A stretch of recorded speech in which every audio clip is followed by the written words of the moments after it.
Welcome back, Red Spotters. Now in the Red Spotlight Podcast. I'm your host, Alexis J. Soto, joined by Mr. Peter Martinez. This is episode number 278, and this is actually going to be our first of 3 planned episodes, our wonderful segments, as we like to plan here, based on Guillermo Del Toro, which is the Mexican director based off, or whose work is known around the world. Everything okay there, Peter? Of course. Okay. All right. I thought I saw something move on your side over there. We're joined by Peter's cat, as we usually are, Tootsie, who's looking very intensely into the camera, if not the microphone. So there's that. We're always joined by her.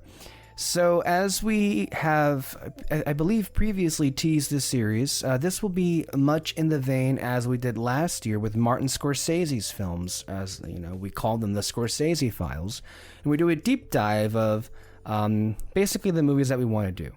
And I don't remember how many Scorsese movies we did last year.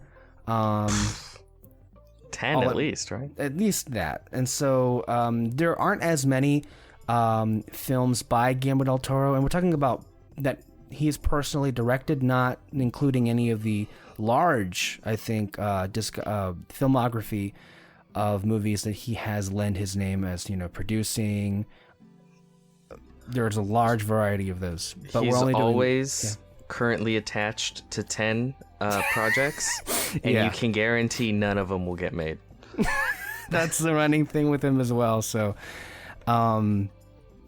so the way that we're gonna divide up our time with the films is we've decided to kind of pair them up based on a little bit of familiarity. So, for example, in the next few weeks, we will be doing episodes 1, which will feature the blockbusters Blade 2, Hellboy, Hellboy 2, and Pacific Rim. The final one will feature his 97 film Mimic, which is fucking disgusting. It's good, but it's disgusting. Crimson Peak, and The Shape of Water, which we should note won Best Picture, and of course he won Best Director for at the Academy Awards. And we can label that category the disgusting category. Probably. That also features some things. For disgusting. One, bestiality and incest.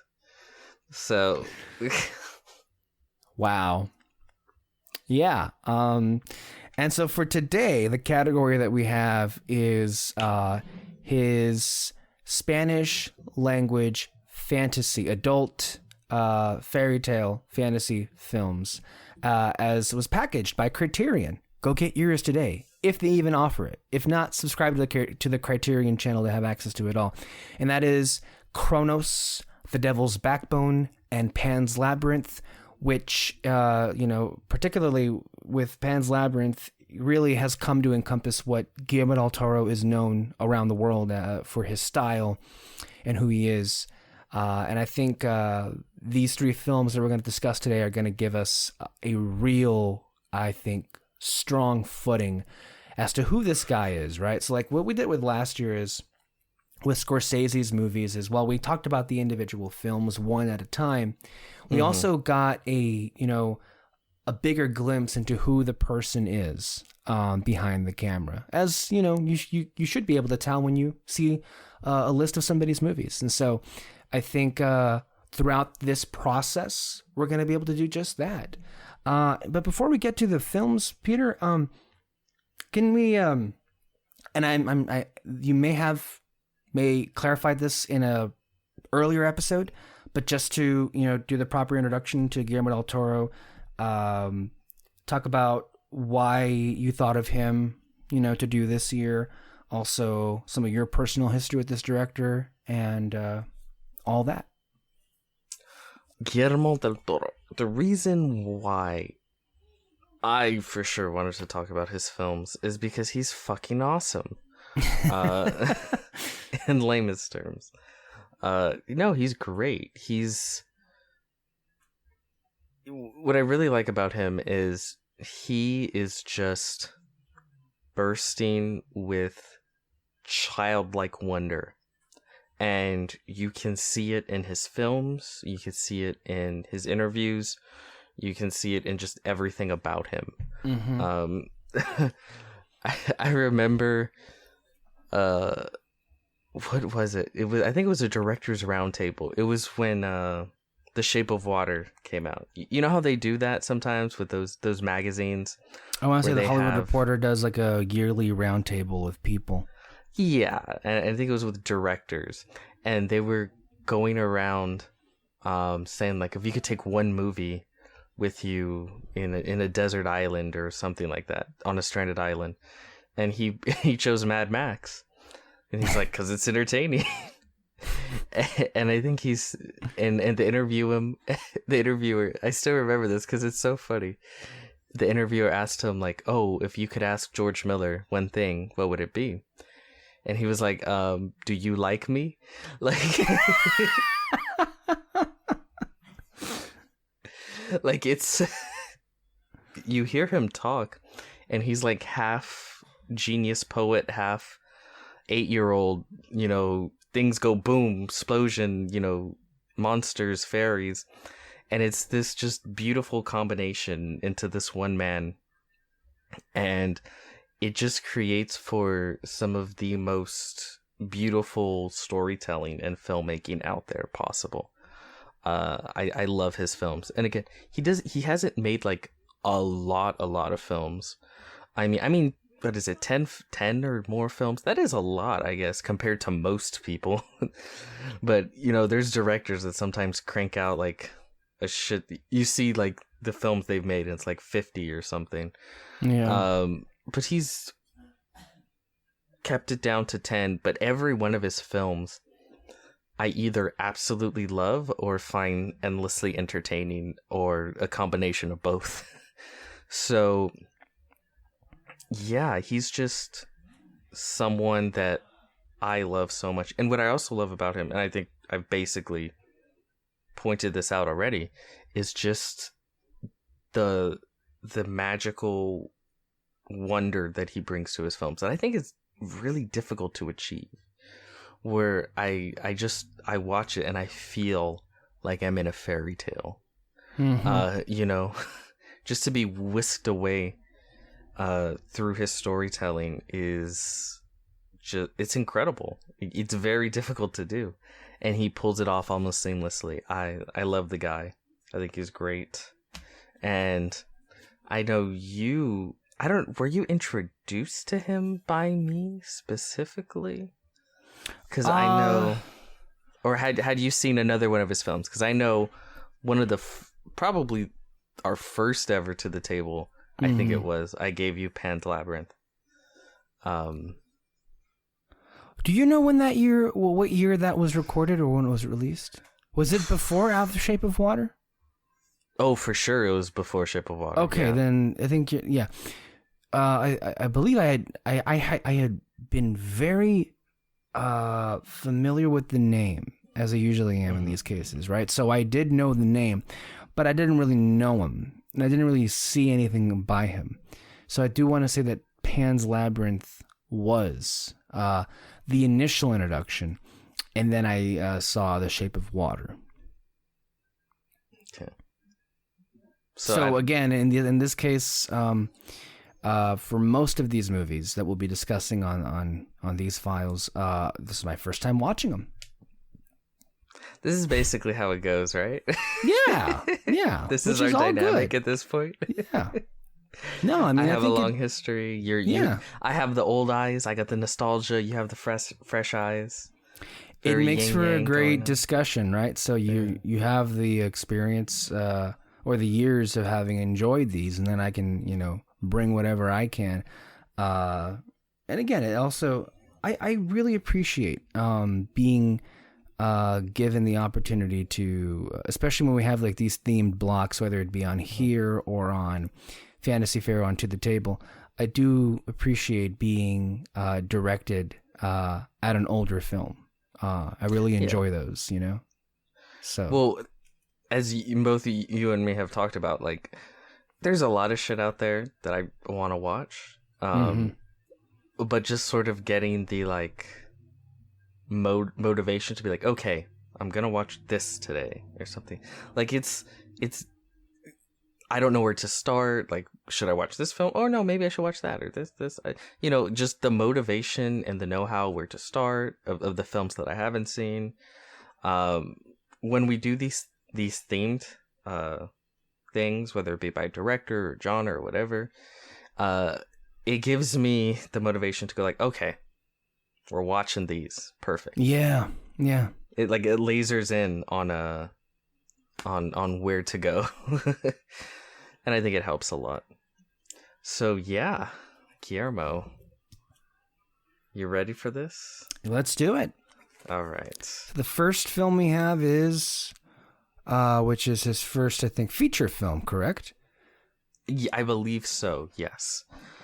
Cronos, directed by Guillermo Del Toro. It released in 1993. Faced with his own mortality, an ingenious alchemist tried to perfect an invention that would provide him with the key to eternal life.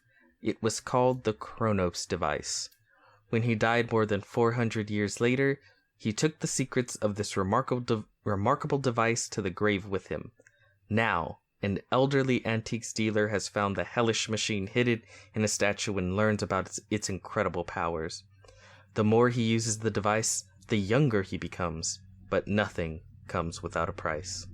Life after death is just the beginning, as this nerve-shattering thriller unfolds and the fountain of youth turns bloody.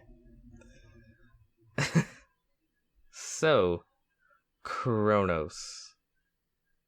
How did you feel about this one? It's kind of a mixture of emotions, right? Because on the onset of it, obviously, they should be stated, I thoroughly enjoyed it. That's not what's mixed about it. It's just the different kind of feelings that you get while watching this. Evidently creepy. Honestly, the opening was fantastic, and unsettling. Just watching that, a person from the 1500s create this device for immortality. He dies 400 years later, and then the device itself and the place that he was hiding out is discovered, and I think all you see is a glimpse of a body tied upside down and a bunch of blood all over the place, and you're left to your imagination what it could possibly be. So there's a sense of wonder throughout the movie about, all right, so what is this device? But I think you and I have watched enough movies, and I think almost immediately we've been raised with enough fairy tales to know that this is a classic trope in it, where it's like, this is a too good to be true situation, right? And this is obviously this Cronos device, whatever it's going to be in the movie, is going to come at a heavy cost. Yeah. And so almost very, yeah, go ahead. Very like a Twilight Zone-esque, Gremlins, this sort of magical device pops into someone's life, and then it brings along, or Monkey's Paw, basically. It brings along gifts, but at a price. Dun dun dun. That sort of classic trope, I would say. Yeah. So all of that was definitely creepy. And then, of course, the film is grounded with this relationship, right? We have our main character, who is the grandfather. And then, of course, he has remind me, is it Laura? Is that the little girl? Yeah, I believe so. Let me double check the names. Yeah. I'm bad with names. Yeah. But that would be, I think, his granddaughter. And the film is just a sad descent. He comes across the device. He uses it on himself, I think accidentally, because it pricks him. And then it's just a slow well, depending on your point of view, slow or just really quick descent into madness, with just seeing how crazy and manic the device makes him. And go ahead. He basically becomes a vampire. Yeah, that I think by the time we get to him literally rising from the dead, and then in terms of like his physical attributes, it basically is kind of a vampire origin story in a way. You have that scene where fucking gross. I think he's in the bathroom and there's blood and he's just like licking it up. Uh-huh. It's like, oh no. Like, it's not even the blood thing. Like, that's a bathroom floor. Like, God damn. That's disgusting. Yeah.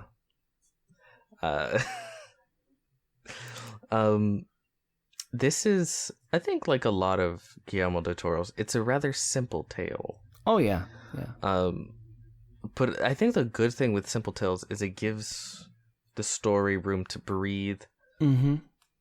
The characters room to breathe. It allows for the room for atmosphere to take hold. And this is maybe I'm trying to think. No, not his least. But of the three we're going to talk about today, maybe the least atmospheric. Yeah. Of the three we talk about today. Yeah. Which, again, I don't know if it says much because all three of these films are very, very atmospheric and set a very sort of melancholy fairy tale tone that I really love. Because that's the way you can tell he likes fairy tales.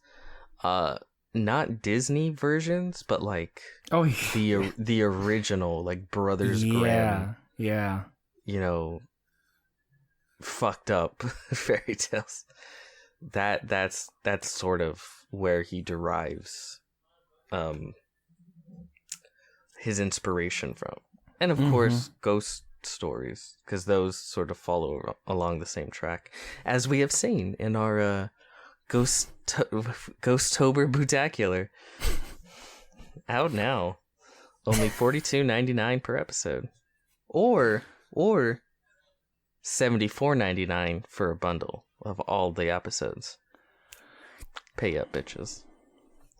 Our sponsor dropped us after Alexis brought a suit against them for their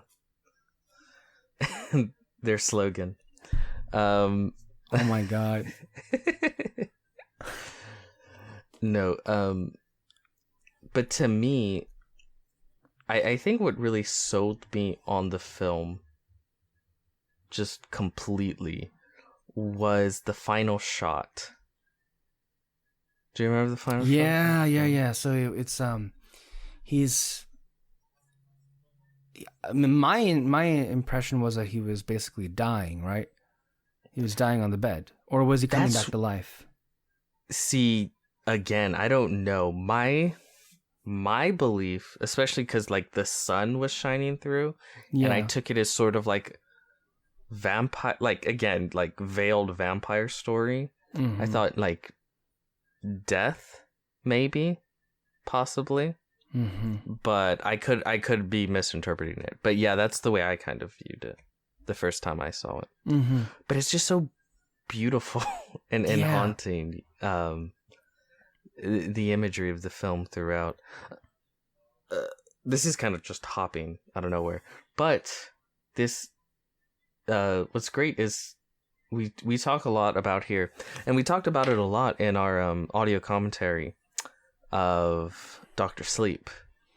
I was re-listening to it. It's got a few good shit in there. Oh. Okay.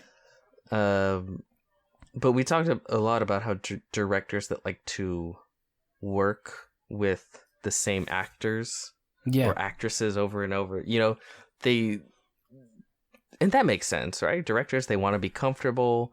They they become friends with people over time. They're like, hey, I got a new project for you. So they get kind of like a film family that they always work on shit with them.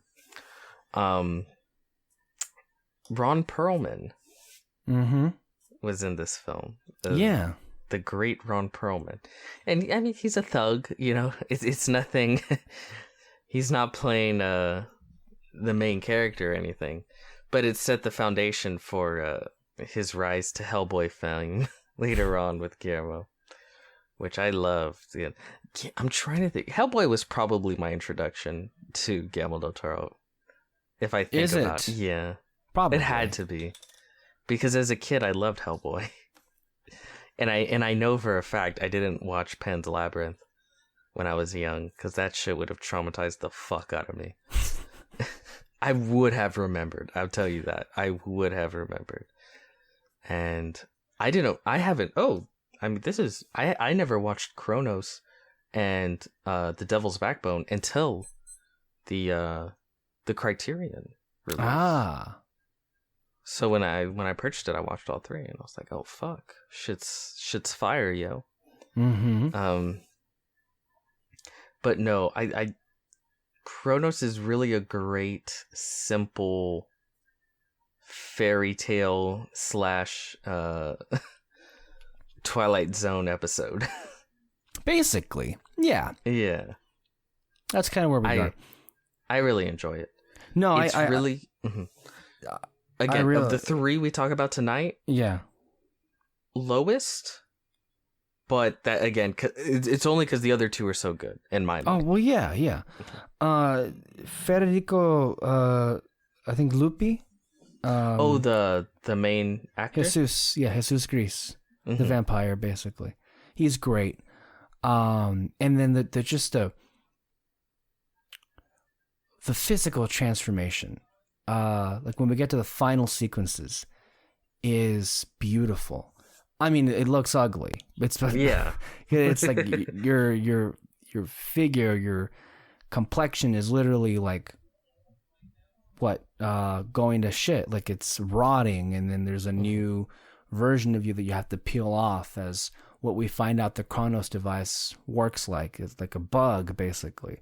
What is it with Guillermo and bugs? Yeah, it's weird. Like it houses a bug inside of it. Yeah.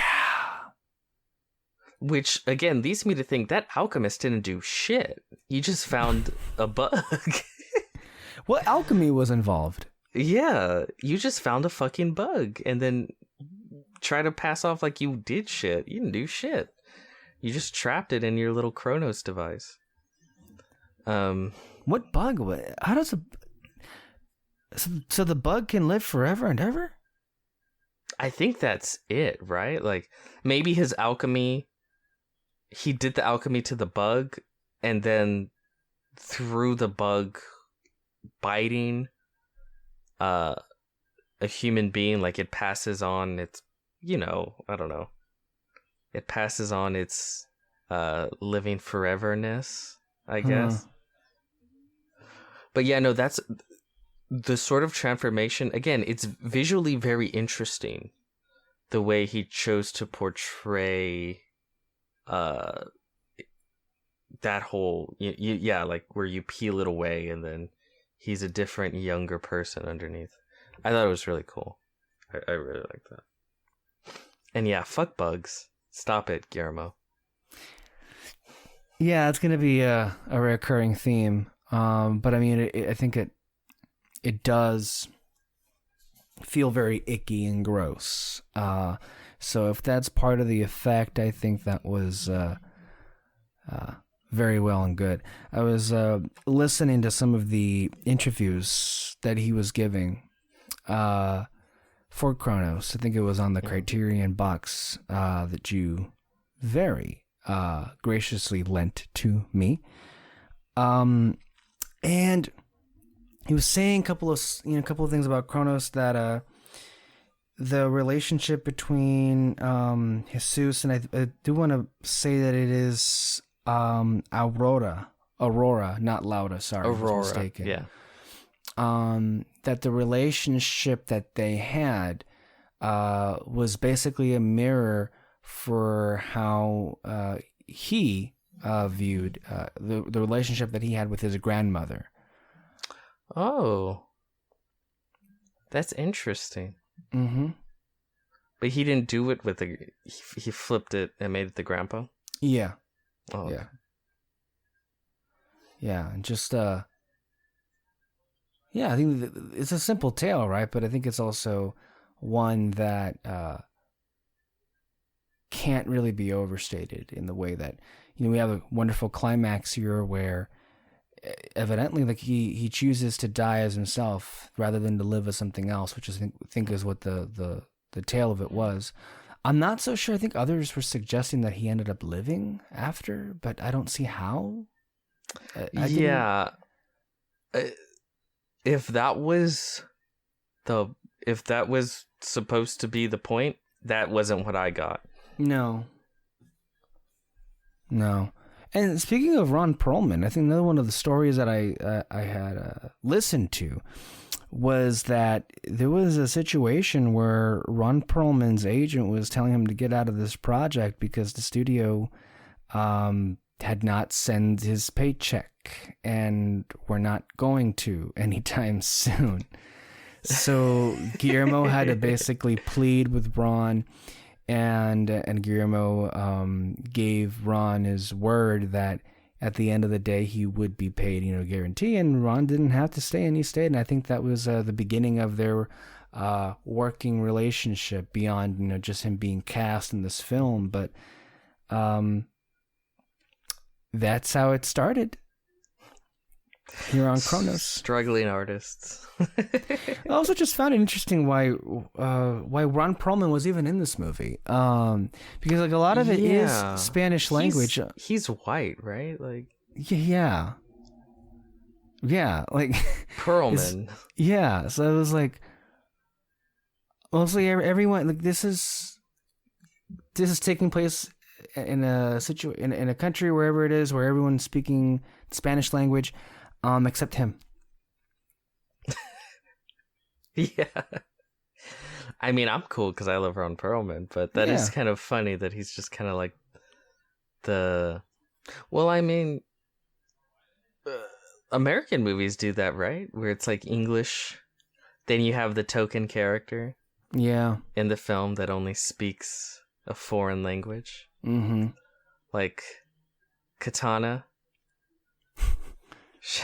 Her sword traps the souls of its enemies.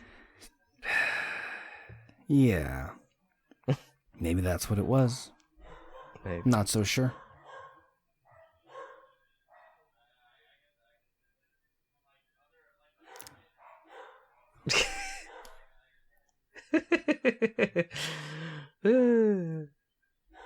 Hold on. Holding.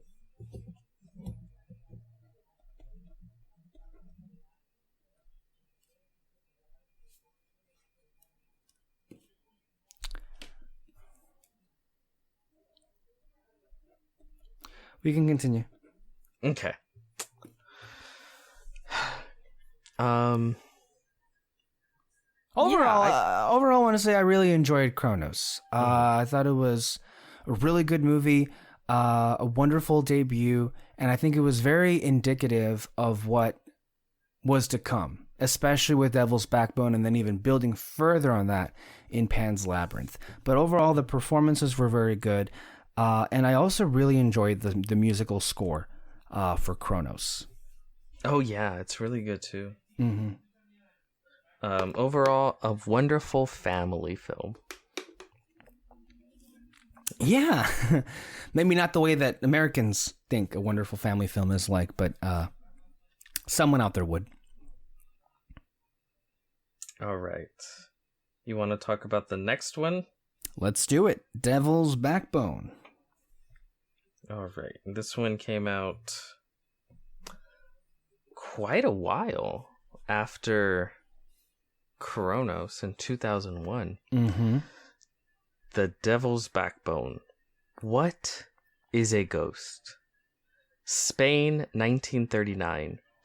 In the last days of the Spanish Civil War, the young Carlos arrives at the Santa Lucia orphanage, where he will make friends and enemies as he follows the quiet footsteps of a mysterious presence eager for revenge. The Devil's Backbone. I really, really like this one. Yeah. Like, really, really like it. It's definitely more ambitious than Cronos. It has a lot of characters. I feel like it has a lot of moving parts. Mm-hmm. It has a lot more to say. But it still contains that just fairy tale like quality to it that feels almost otherworldly. It's a ghost story. I love those. That's a plus. That's a plus. So yeah, no, this one I really, really enjoyed. How'd you feel about it? I completely echo that. Clearly you can tell it's kind of a difference of day and night. Just the scale of it is larger in this. I mean, we have a wonderful production design here with the orphanage itself, but you also have a larger ensemble here, from the children to even the adults, all in one. It's kind of all tied together with what eventually happens in this movie. I was very enthralled with just about every piece, all the moving pieces of which you said in this movie, and also just it kept me on my toes and genuinely surprised me in where it eventually ended up going, and even on some of the stops on the way there. Honestly, and the imagery is, oh my God, I'm gonna keep saying this a lot, but creepy as all hell. But also, I don't know, it is a fairy tale. But man, Guillermo maybe is a bit too traditionalist in the sense, because he really does not hold back. There's a lot of, I don't want to say gore, but there's a lot of stuff that a lot of movies wouldn't show. But he never really is afraid to show you some of the really ugly stuff that can happen, such as an explosion or bullets flying and certain targets getting killed that you wouldn't expect to. Yeah. So what I'm just continuously impressed by is his refusal to hold back on a lot of the really crappy and ugly things that happens in his movies.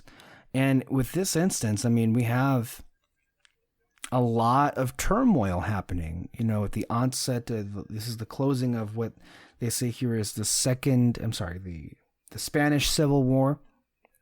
And there's a lot of interesting dynamic going on here. I mean, this orphanage basically is caring after children, most of which I believe have been dropped off there and have seemingly had zero to no communication with the parents.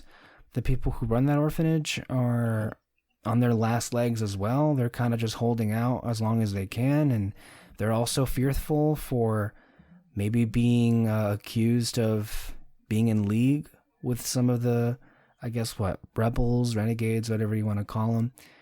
It's a very dicey situation all over, and then it ends up going to a place that was teased by our ghost, but I, for whatever reason, didn't take too seriously. And then when it actually did happen, there's a big kablam that happens in the movie, and all of a sudden I just felt so incredibly jolted, because I just didn't think this is where we were going to go. This is great. Yeah, it's very similar to Pan's Labyrinth in that it's this sort of children's fairy tale set against a very harsh and violent adult world. Yeah. And sort of the way that these kids cope with that, or just live within it. and the tales that arise from it. You have some great, I feel, symbolism within the film. Like, you have the bomb at the center of the orphanage that is it's basically the cloud hanging over everyone.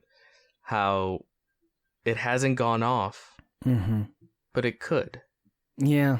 At any second, at any moment, they could all just die. You know, and so, just sort of visualizing that that reality that every single one of them is living in.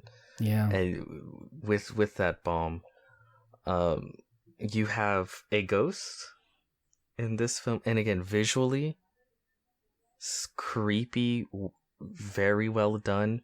The ghost has this very interesting not technique, but detail to it, in which they had a traumatic head injury, which caused it to die. And when you see the ghost, the blood is sort of like moving in the air, floating in the air upwards. And it's such an interesting, detailed, and creepy. And when you learn more about that character, it makes sense. Yeah. The fact that the blood would be floating upwards in that manner, and the way that's visualized. It's a very memorable image. Yes. It stays with you, and it's also used to a very great effect. I think when we get the full reveal of this ghost, I think it was during a hallway scene, right? Yeah. And you hear also the noise. There's an accompanying noise that it makes as it's approaching you. A sound, if I'm not mistaken, is also kind of distorted, which adds to the whole confusion of what's going on. But it is really scary when they first reveal him in that long corridor at the end of it, anyway. I told you I love ghost stories. Again, Ghostocular Putacular. Buy it, folks. But no, this film, I think, fits into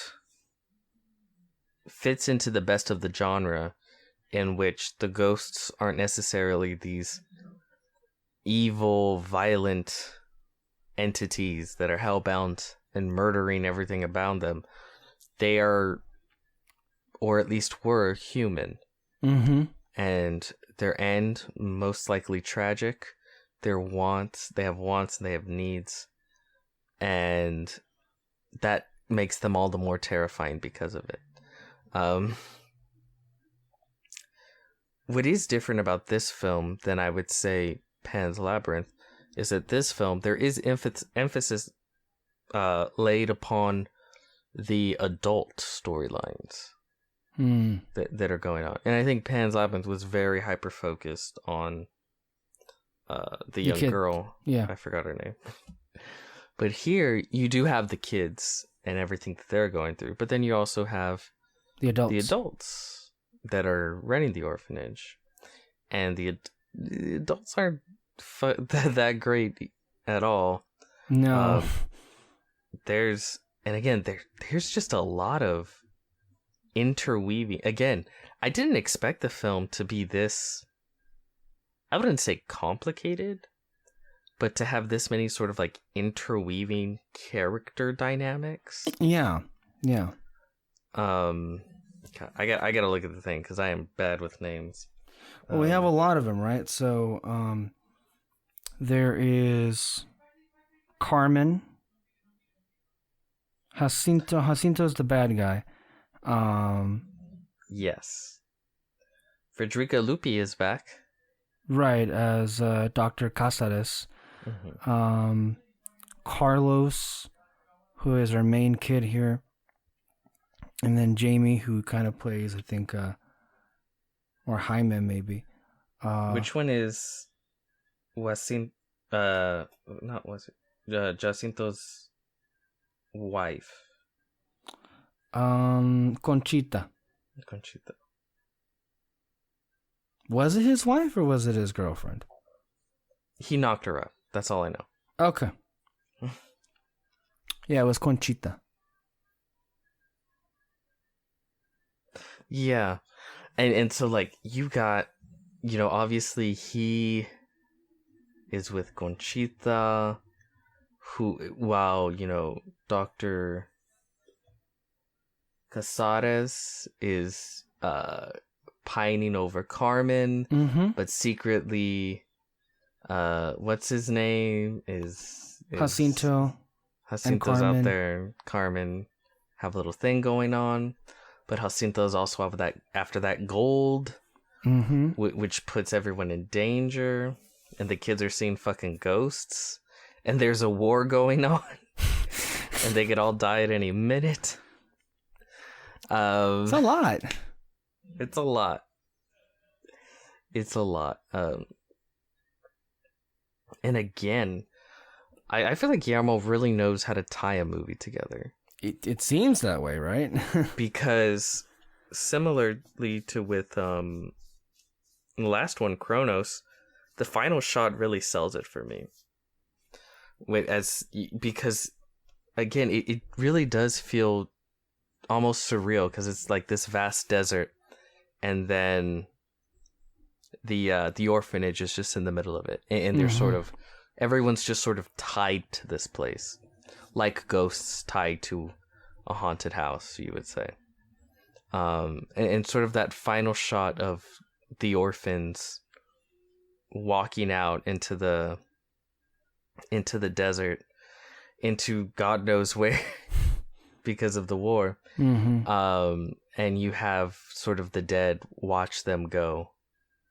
I don't know. It just, I feel like it ties it so well together, the film.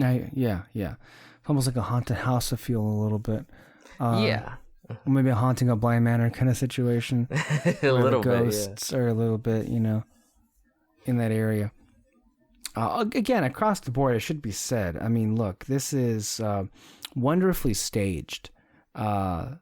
This orphanage here, and of course the actors, very, very good. And you get really. I don't know if this is a little.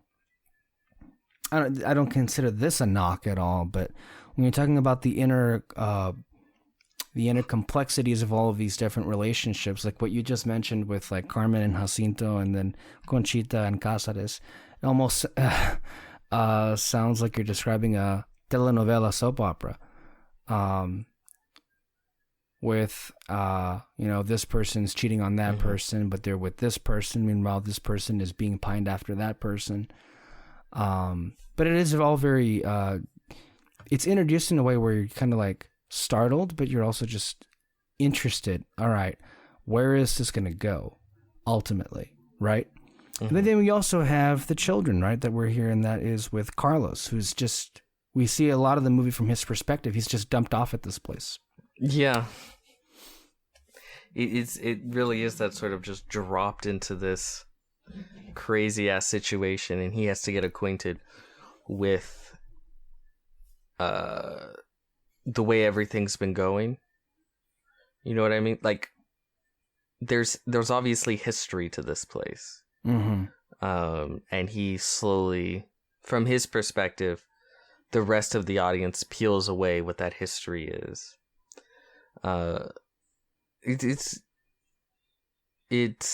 very effective in creating mystery, not only of all the characters, but of the ghost, and like, who is it? What the fuck happened? Yeah. Yeah. It's good. It's really good. Did you see any interview on this film, or? Not much that I can recall. Forgive me, it's been some time. This is, watching this and recording this, I was watching this in late October, and even though that doesn't sound like a long time ago, it feels like an eternity ago, considering what's taken place since then. No, but Guillermo was just talking about all of, I think, the design for this ghost and how he wanted it to be. But nothing, I think, anything more complicated than that. This is in early 2000s, right? When this movie came out? 2001. Wow. Mm-hmm. Yeah. No, nothing more I can add to that, but we can talk about some of the truly stellar stuff that happens halfway in to the closing of the movie. When they seemingly decide to flee, and then they're kind of thwarted by Jacinto. Yeah, that's...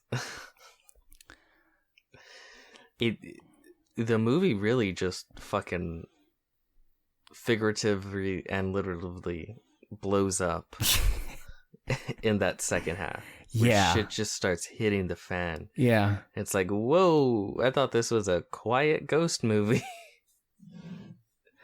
But then you're reminded, this is war.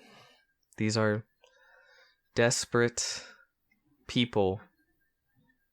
Emphasis on people. You know, they have wants and needs, desperation, struggle to survive, fight against fascism, which is a tale as old as time, isn't it? Yeah, basically. But no. You know what's really interesting, I felt? That I kind of have never seen in a film was you have the older character. What's his name? Cáceres? Yes, Dr. Cáceres. He's shot, I believe, or he's injured. He's heavily injured. Yeah, he's heavily injured. Mm-hmm. But he like goes to the chair with like his gun, like sort of protecting, like his lookout, right? Mm-hmm.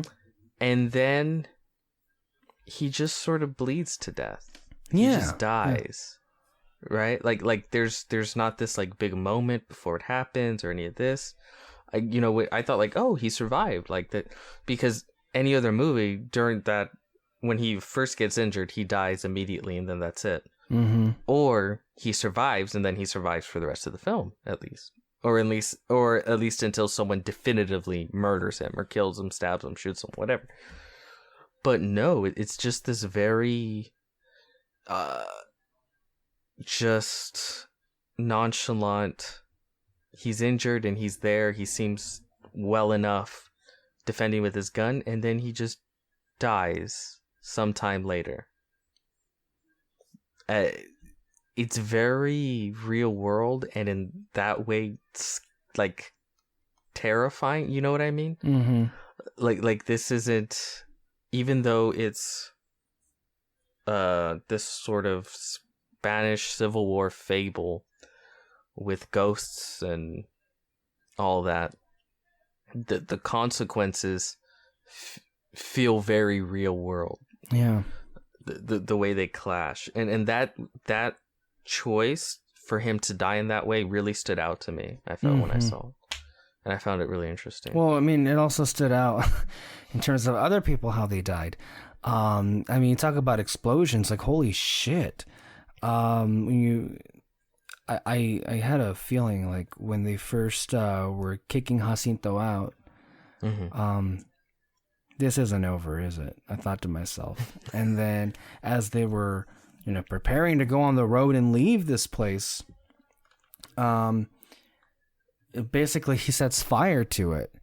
And I mean, they weren't kidding when they promised fireworks, I think, with that, because holy crap. Because I think one of the helpers and I think Carmen raced to it because they want to get what's in the safe or something, or I think they want to just put it out in general. Mm-hmm. And then you have this like cascading sequence of events where one woman is literally, she burns up. She's consumed by the fire. as she's trying to put it out.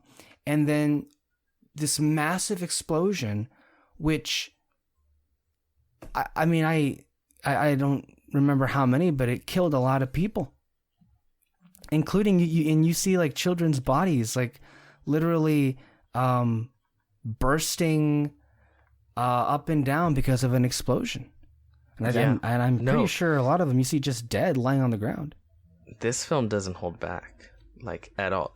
This is what I mean. Just that juxtaposition of childlike fantasy storytelling and extreme real-world consequence. And the way they sort of mesh within not only this film, but all three of these films. It's something else, man. Yeah. It really just jolts you and takes you by surprise and emotionally affects you in a way you really wouldn't be if it weren't this way. Yeah. It really is adult fairy tale storytelling. But yeah, no, like, kids fucking explode in this film. Yeah. And I think, again, what really just jolts you because of it is the film really isn't that way until that point, right? Yeah. Like, there's a ghost, and yes, that's creepy. We know that this place is dangerous. We know these people are dangerous. We know they're during a civil war. All of this. But up until that point, it's just more of this mystery, the terror of this ghost and the interpersonal drama of these people. And then, but once the switch flips, it fucking flips. And everything that's been set up just explodes in our faces. It's really well done. I do really think it's really well done, because you are juggling a lot of plates to get to that point. Yeah, and then like, even afterwards. Yeah, afterwards, like, it's not as if like the stakes get any like lower. They get higher and higher because even more people are killed left and right. After that situation, to where basically the kids are left by themselves. When Jacinto and his friends come back, and talk about, like, I mean, that Jacinto guy, I mean, he's just, I don't know what humanity was displayed by him. I mean, he killed his wife. He didn't give a shit. Like, this is a thing. If I were to really critique Guillermo Del Toro within his films, when he creates a villain, holy fuck does he create. Like, all of Guillermo Del Toro's villains are like fucking Joffrey level. Like, in every one of his films, if there's a piece of shit bad guy, Guillermo Del Toro's gonna make sure you understand he is the biggest piece of shit on the face of the earth, humanly imaginable. There is no other like him. Like, from this guy to the guy in Pan's Labyrinth to fucking Michael Shannon in the book of Shape of Water. Not the book. I was gonna say the Book of Water. I don't know what I was gonna say. The Shape of Water. Yeah, the Shape of Water. But it's always just the most vile piece of shit humanly imaginable. I don't know if that's a negative or not, but I think it's to a purpose. Yeah, I agree. I think what's trying to be communicated there is how monstrous human beings can be. Mm-hmm. Yeah, and again, that's sort of Guillermo, right? Like, he has this sort of love and affection for monsters, and humans are just these vile creatures to him. That's kind of the message of all his films. Yeah, pretty much. The monster is never going to be the ultimate evil in his film, because he connects to them too much to ever view them that way.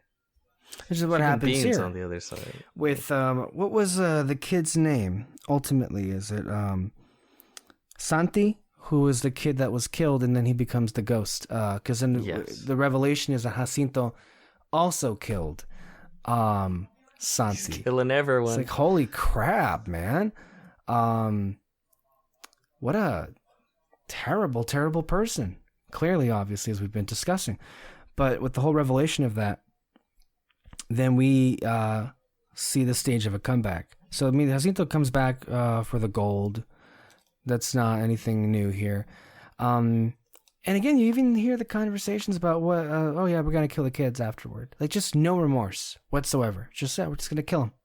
Whoever's left, we'll just kill them. And so you see them try and break out, formulate a plan. There's an instance there, however, where one of them says that Dr. Casares helped him up or whatever. And then you're like, wait, what? He died previously. Mm-hmm. So what are you... Oh, okay. So there's more stuff going on here than just Santi the ghost or whatever. But remind me, right? So they... Oh, and yeah, I'm just trying to... I'm visually remembering the movie in my mind. How bloody it is. Once it's just Jacinto by himself trying to take on one of the kids, and then they all ambush him. And then they're just sticking him with, like, I don't know, sticks or whatever they have. And Yeah. they're just going at him. I mean, kind of cathartic, but... Yeah. But brutal in every Very sense of the brutal. word. And then they push him into the water. Is it a pool? I guess it's I don't pool. even know what it is. It's like this... A water hole? A water hole. I don't know what, to be honest with you, what Water it hole. was. But they push him in there, and then, of course, Santi the ghost pulls him and drags him down. And I guess that would be symbolism of dragging down to hell? It's revenge, baby. Mm-hmm. It really is kind of a revenge story at the end of the day. Yeah. It's... Oh, and if I hadn't explained it earlier, obviously the blood sort of flowing up is because he hid his body in that pool.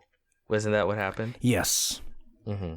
So, the blood naturally flowing up because of the water. That's so, I don't know. Just little details like that I think are so genius. Yeah. And add character and life to these dead entities. A lot of death in the movie. Yeah. Oh, it's definitely a lot. A high kill count.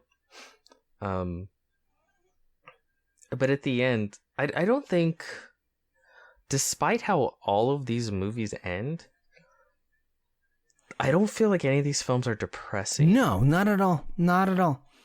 Which is kind of the weird thing, right? Like, you think it would be indicative of one particular tone, but no, I mean, it is a triumphant ending and a hopeful one, especially when the kids are leaving finally the orphanage, and then you see a glimpse of, I guess, the ghost of Cáceres. Yeah. There's this sort of... I would label all of it as bittersweet. To a certain extent, like Cronos, of course, how that ended, and here, Yeah. as the children, walk off, and then of course Pan's Labyrinth. But no, they strike this really perfect balance of tone between sweet and hopeful and just sort of dark and dour. Yeah. That really sell those, which I mean those are fairy tales, right? At their heart. Pretty much. Yeah. So, ready to talk about the big dog? Let's do it. All right. The third and final film for today we will discuss is 2006 Pan's Labyrinth. What happens when make-believe believes it's real? Living with her tyrannical stepfather in a new home with her pregnant mother, 10-year-old Ophelia feels alone until she explores a decaying labyrinth guarded by a mysterious faun who claims to know her destiny. If she wishes to return to her real father, Ophelia must complete 3 terrifying tasks. I mean, obviously, we know the history that you have with the film, and well, both of us, because we've discussed it on here at length in our To the Table. Mm-hmm. Did you rewatch it? I did. When did. you did? Oh, okay. Yeah. Have I guess that's what I'm wondering. How have your feelings towards the film evolved? Well, I'm not sure if evolve would be the right word, but I think it also, they could be cemented. You know? Yeah. I feel like it is much more of, it belongs to, I think, a family now, because in the context now of having seen Cronos and the Devil's Backbone, I can now kind of place it in a grouping or a family of movies, with the likes of Guillermo Del Toro and everything. But it was just as enchanting as I remember it being. It's one of those films that I think does a really good job of grabbing you almost immediately. But then again, most of these, not all, the three that we've been discussing, have done a very good job of doing that. But maybe perhaps of how this is structured, this feels the most like you're reading a fairy tale. You have side quests by Ophelia. You have a collection of wonderful creatures that come out of what one would think an enchanted forest would be like. And she's literally a princess. Yeah, she is literally a princess. No, it just completely solidified just how beautiful the movie is to me. This one is really hard for me to discuss, like really, really hard. And I think the main reason is because I think Cronos and The Devil's Backbone are really, really good films. I think Pan's Labyrinth is a perfect film. Kind of. Or is as close as you can get to making that statement. I don't know what to tell you. Every time I watch that film, it's like, yeah, like this is why movies exist. This is why they're made. Mm-hmm.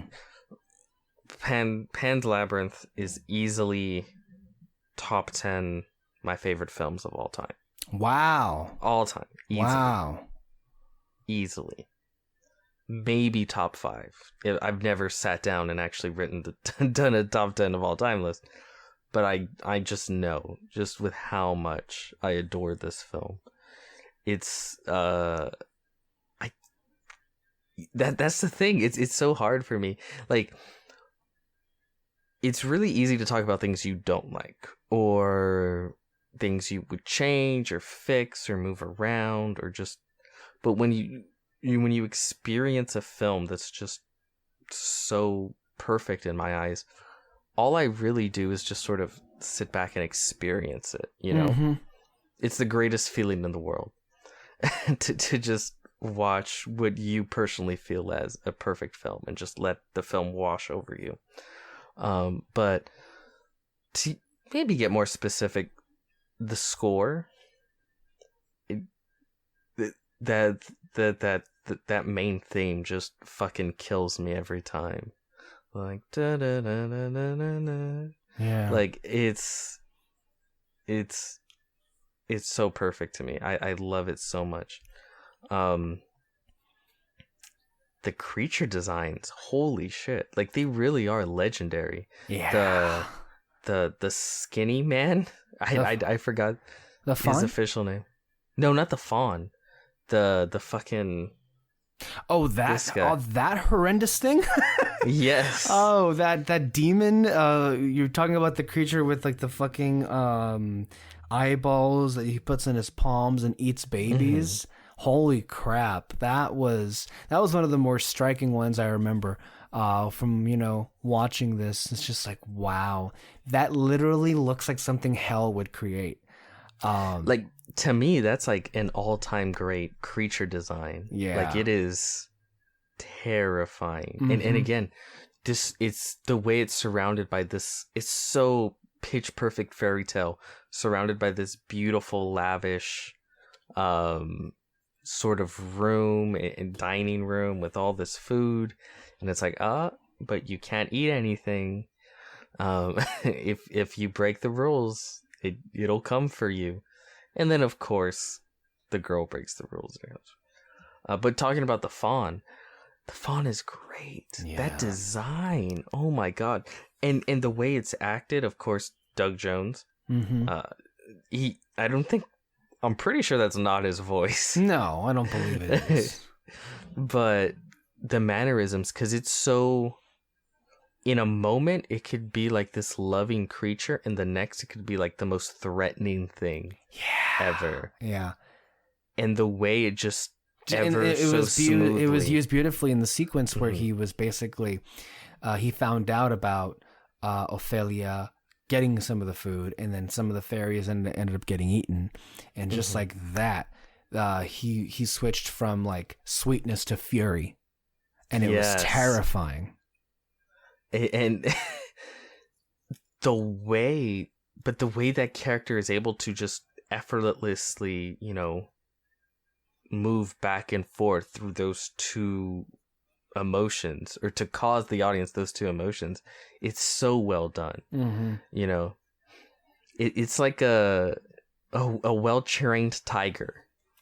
It's well trained, but there's also that fear at any second it fucking bites your head off.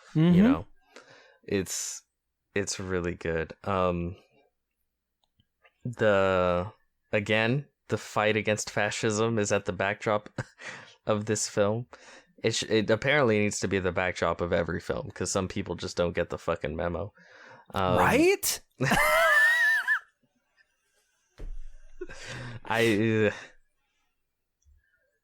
What can you say? Fascism is bad, people. I don't know how many times. I don't know how many ways you can say it. I don't know how many wars we have to have.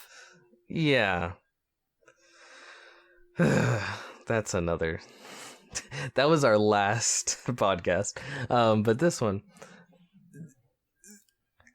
So, I made this comment before about how all of Guillermo's villains are like the height of scumbag, shitty piece of shitness, and that is doubly true for this guy, El Capitan. But I think there's also another level underneath it too that just makes the character a little bit more layered and interesting than maybe some of the other Del Toro villains. And it's this sort of weird relationship he has with his father. Yeah. And sort of living up to that and being a father.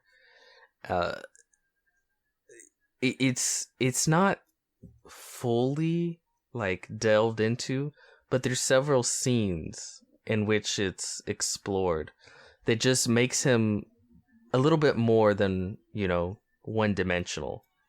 That I think really sells his character. Plus, it makes the final scene with him all that more delicious. Yeah. When he's like, tell my son, da da da da, and they're like, no, he won't even know your name. And they waited just long enough for that to sink in before blasting him in the face. Yeah. Which, just enough. I loved it. I did too. He deserved it. He was a piece of shit. And again, weird death scene. The shot was like in the cheek. I've never seen that before. Yeah.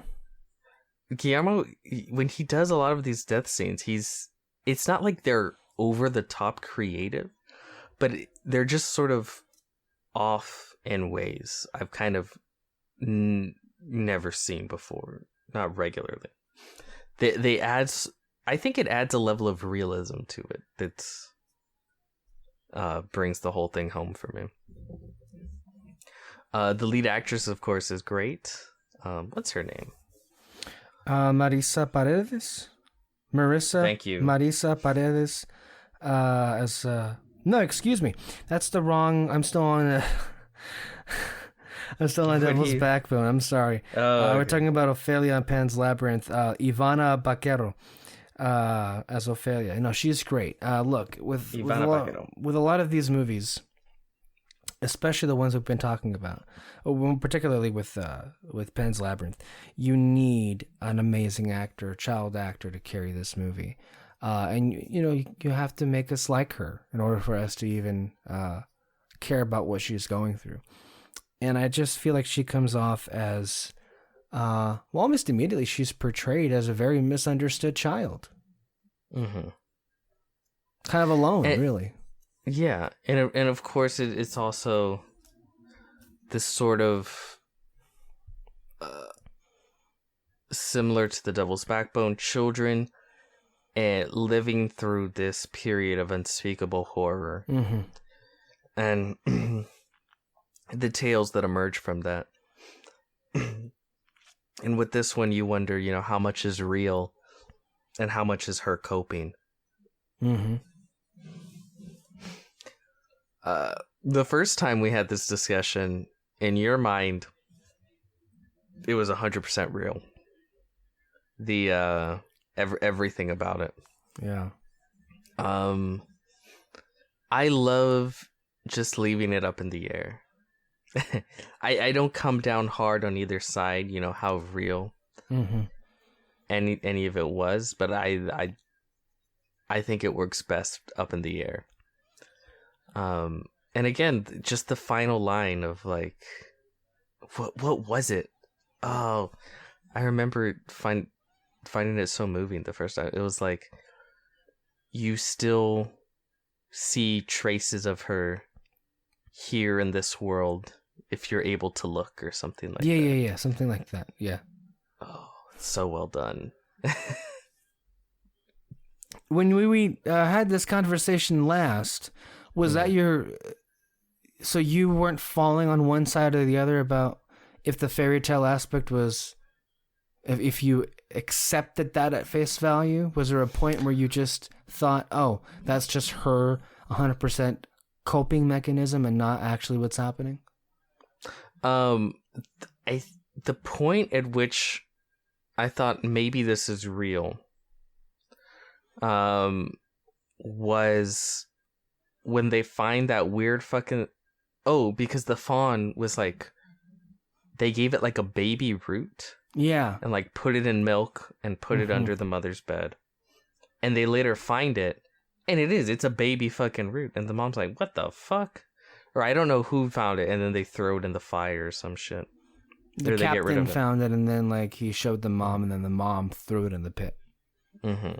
Yeah. And it's like, they're clearly seeing it too. So it's like, But, of course you have at the end when El Capitan kills her, she's there talking to the fawn, but he doesn't see the fawn. How much of it is cope and how much of it is genuine? I think in the past I would say like, oh yeah, like it's 100% cope. Me today would say it doesn't matter.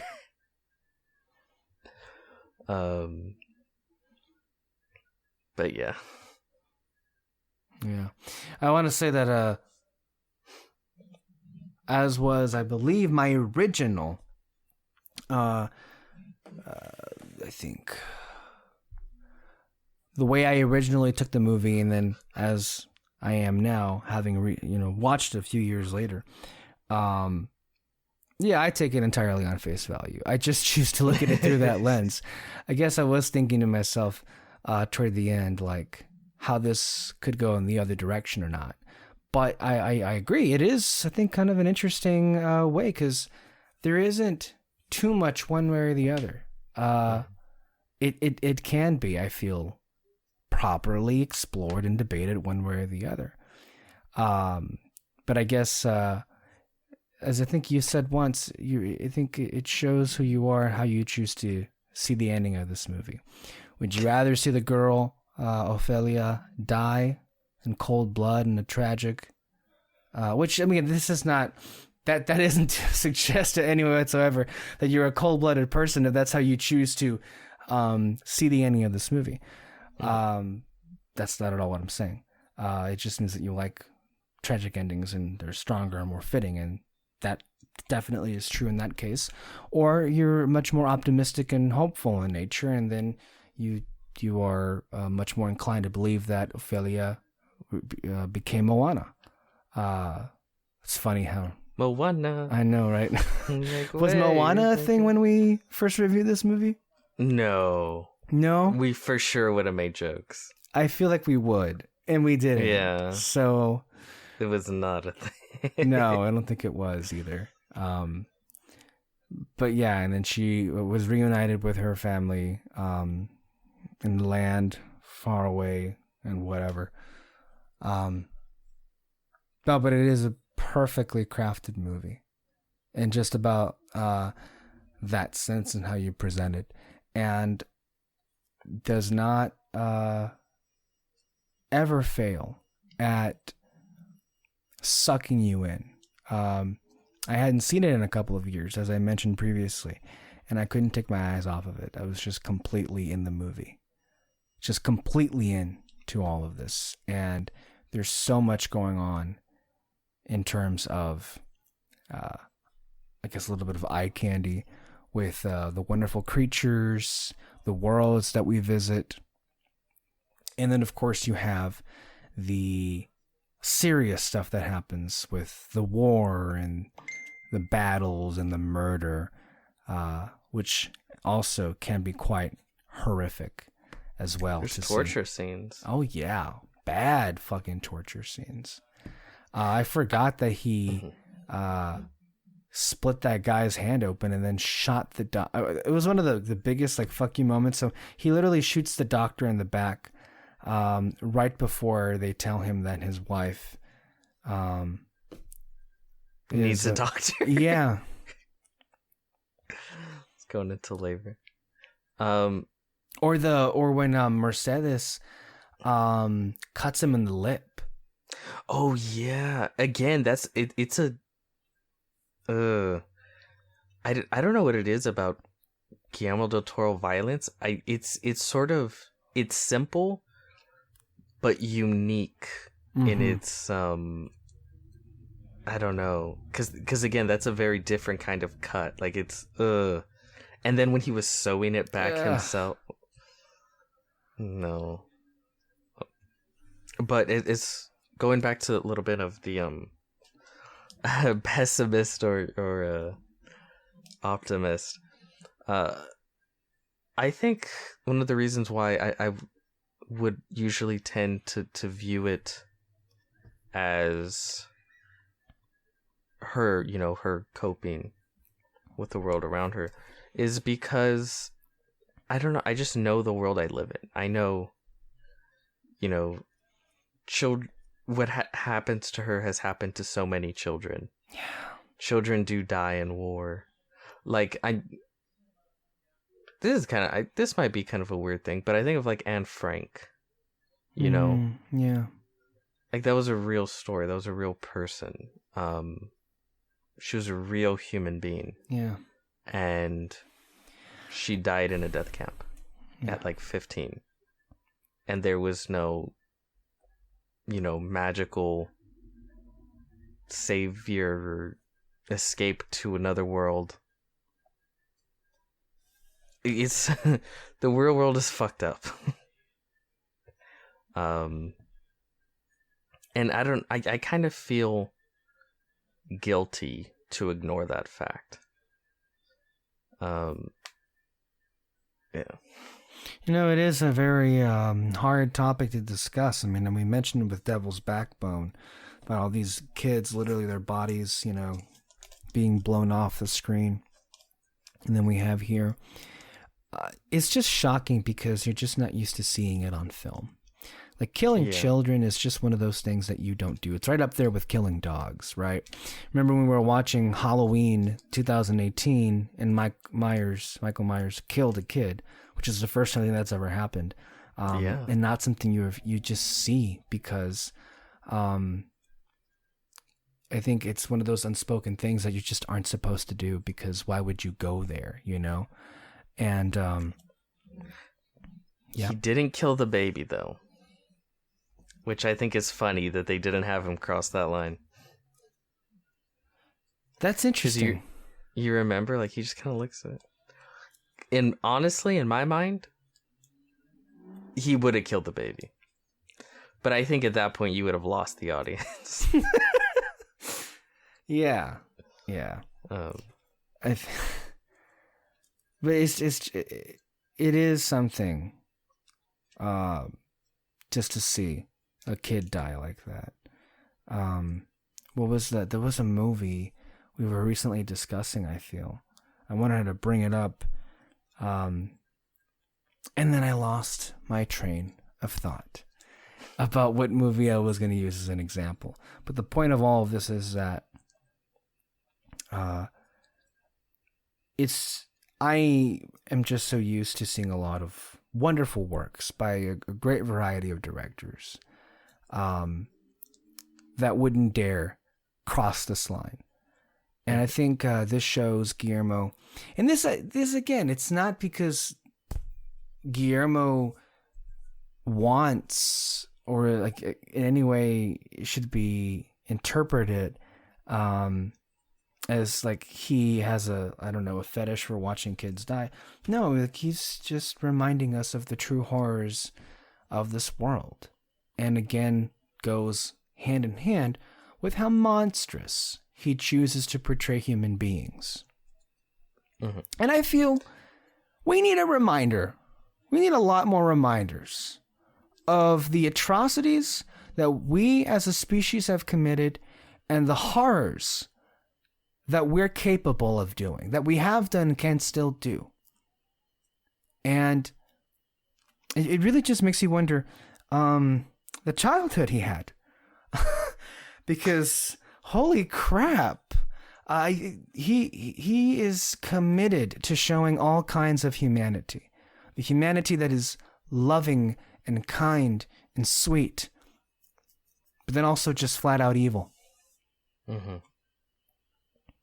That's the thing. His film runs the entire gambit, the whole spectrum of the capabilities of a human being. Often in one film, sometimes in one scene. Yeah. And it can be jarring, and it can be just, I don't know, it could just push you out of your seat. But I think that's important to him, to view every aspect of the human and what they're capable of.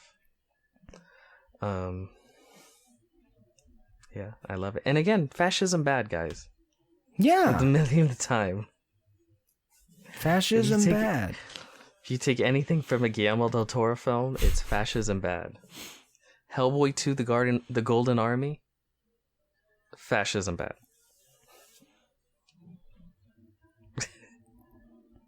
Pacific Rim, fascism bad.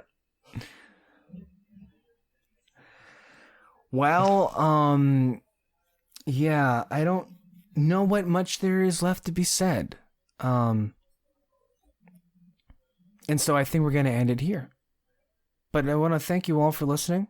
I want to remind you, of course, that we have more Del Toro on the way with a bunch of those movies that Peter just mentioned, as well as our final episode of The Good Place, where we talk about seasons 3 and 4. 3 and 4, excuse me, not 3 and 4. I think I have Star Wars on my mind, apparently. End of the year. We're kind of used to it, though.